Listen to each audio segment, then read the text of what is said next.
Thank you very much for your presentation today. Thank you so much. Our next members of the committee, newcomer Women's Services Toronto was not able to appear today, so we're going to the next presenter after that, Survivors of Medical Abuse. Good morning. As you know, you have up to 10 minutes to speak, followed by questions. And when you've settled in, if you'd identify yourself for Hansard, we'll go from there. Okay.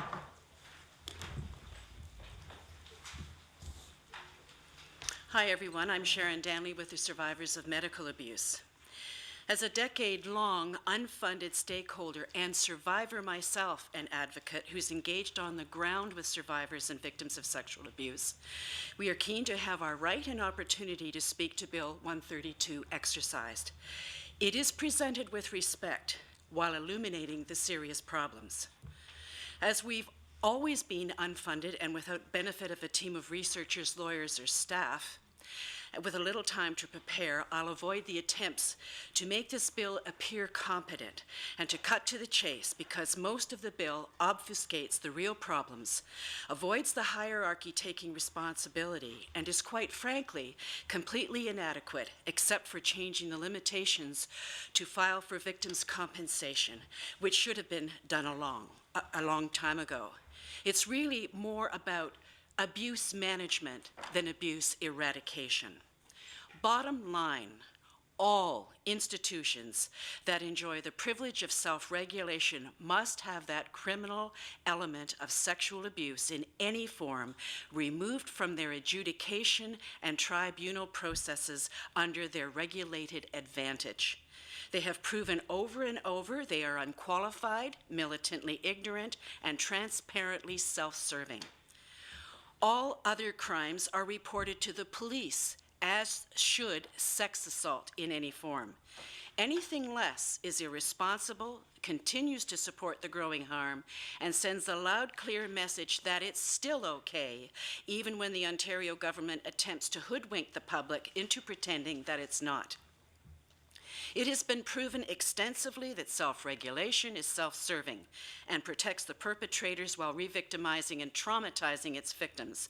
It's also a well-known fact that the government is well aware of, and this committee should be too, that trauma and re-victimization of women giving testimony about her sexual harassment, abuse, or violence is deplorably medieval, often causing greater harm than the original assault, and often puts her into a state of PTSD and its fallout for years, with the accompanying myriad financial costs to both the taxpayers and the victim. Because women are put on trial rather than their perpetrators in every sector, it significantly silences their voices, and the government continues to allow women to be the ones suffering deterrence, not the perpetrators. In a nutshell, that's your problem. Excellent examples of self-serving, self-regulated institutions are the police, military, higher learning institutions, regulated health professions, especially the College of Physicians and Surgeons, law society, teachers, OHIP, government, and others. We've all seen the antics in the news of self-governing institutions' outrageous indifference to victims and their primitive views on the subject of protecting their perpetrator members over their victims. And we must include the extremely underrepresented older women who are seen as being past their desirability, yet are still abused, and women with disabilities who are almost 15% of the population and growing are often stereotyped as less intelligent and often depend on a variety of people to assist them in their home, or institutions where they can't escape and so are more abused by their caregivers. And they are often shamefully considered incompetent witnesses by the police and courts if they require reporting assistance. And First Nations, well, we all know the drill there, or we ought to. The time and money that's been spent over the years in pretending and duct taping rather than truly eradicating the problem is shameful. And I'm not including the personal, lifelong costs to victims either. That is another incalculable cost. The recent creation of the Roundtable and the Select Committee and the third task force in 25 years were all commissioned to address sexual abuse, yet not working together.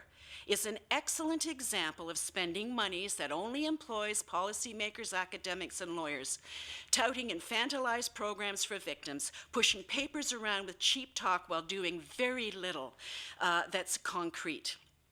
Yet victims continue to hit the wall of indifference and condescension over and over. They say it takes time to change. Well, time is up. I must state that there are many frontline, lowly paid angels in the fields working desperately to help. Yet they have become fewer and fewer. But for the better paid hierarchy, funding is the main thing that drives service agencies and shelters these days. It pays their salaries, but very little of that money gets to the victims. And that statement will no doubt make a number in the field angry, but the truth is the truth. Just ask a victim or a survivor. And the other component people are reticent to speak about are the growing cultural biases which favor the subjugation of women, especially in sexual assault. Respect for women is declining in this country, and sexual violations are on the rise. Nowhere does this growing problem appear to be addressed. Education is important, and it needs to be clear that we don't and won't tolerate abuse in any form in Canada. End of story. Yet, it appears we do, because nothing concrete is being done to eradicate sexual abuse or violence. We just create commissions, study the issue, and talk about increasing shelters for women and children, or print meaningless brochures, or run infantilized programs. Yet nothing is being done about the emerging new problem of cultural bias that subjugates women. We do nothing about privileged, self-regulated institutions who willfully and with government sanction continue to unabashedly re-victimize and terrorize victims if they even have the courage to step up and name their abusers. Government has a major responsibility to everyone to truly lead and stop this insanity. Yet, currently they've embargoed the recent task force report, saying it isn't finished, when in fact it was delivered by the chair months ago. I have the document from the government stating this lie and ignoring requests to meet. Spending inordinate amounts of time, energy, and money on trying to superglue outdated acts and laws that help nobody costs huge amounts of money that could be given to victims and continues to send the message that it is okay to sexually abuse. And the underlying message to perpetrators says, try not to get caught, but if you do, well, you'll most likely be dismissed or you might get a slap on the wrist. Instead of duct taping and overly legalizing another bill that really does no good except for changing the limitation period to file for compensation, here is what we propose. 7 actions that are straightforward and get the job done. 1, all sexual violation components in all institutions currently under the jurisdiction of self-governing bodies must be removed, and they are criminal code violations and should be hands in the seriously updated court system. 2, the law must be redesigned to give victims equality before the law and full party standing, and stop putting victims on trial for speaking up. 3, officials must stop categorizing sexual assault, attempting to diminish the damage caused by creating hierarchies of abuse by using terms like simple assault or sexual impropriety, or ignorantly suggesting that offenders continue working but be supervised or limited or chaperoned. 4, serious deterrence must be put in place that would be achieved through publicly naming offenders and giving them the full extent of the law. 5, society must stop the segregation of groups and silos in sexual violence across the board, and victims must be given adequate reparations directly and with speed. And 7, monthly PSAs throughout all media about what's not okay. We learned to quit smoking, we buckled up, and we can eradicate sexual assault, harassment, and violence. Government has a responsibility to victims which is not being met. It has a duty to publicly broadcast and educate that all forms of sexual abuse will not be tolerated under any governance, under any religion, or any circumstance. Time is up, ladies and gentlemen. It's time to take a stand. It's time to protect victims. It's time to make abusers, including political ones, accountable and experience the full weight of the law. It is time to set strong deterrence in stone. It is time for this government, after more than a quarter century of knowing the problems, to do your job and take seriously the massive action needed immediately. Anything less than what I've stated here simply makes the sham of "it's never okay" propaganda campaign, because truthfully, the real message is still, it's still okay. So carry on. We say enough is enough. Thank you. Thank you for your presentation. Given the time limits, the opposition will have full 5 minutes. It's up to me? Okay. Well, thank you very much for appearing and your very impactful statements that you've made. Do you know of any other jurisdictions where self-regulating bodies, so we'll say College of Physicians Surgeons is one of the examples you used, are not able to investigate sexual assault or violence charges? Are not able to? Are not able to, in their own self-governing body? I don't think any self-governing body can. First of all, they're not trained. But just specifically, say, a College of Physicians Surgeons in other jurisdictions, say the states or something. I use just the College of Physicians Surgeons, but anyone. That responsibility is taken out. I know it's a self-regulating body, but. I'm sorry, I'm not understanding your question. So, say in the states, is there a specific state? Or do you know of any other jurisdiction? I don't have researchers, Okay, I don't have lawyers, I don't have staff. Yeah. I'm a single, lonely, I have my own computer. That's all I got, folks. That's the best I can do. Well, you're doing well with that. But no, I was just wondering if there was anything else that. Well, you see that, people cross borders, they cross countries, and let's take the CPSO as an example. They may lose, if they lose their license here, they can oftentimes go to another province or they go to another country. Did you see the news last night on CBC about that very thing? It's,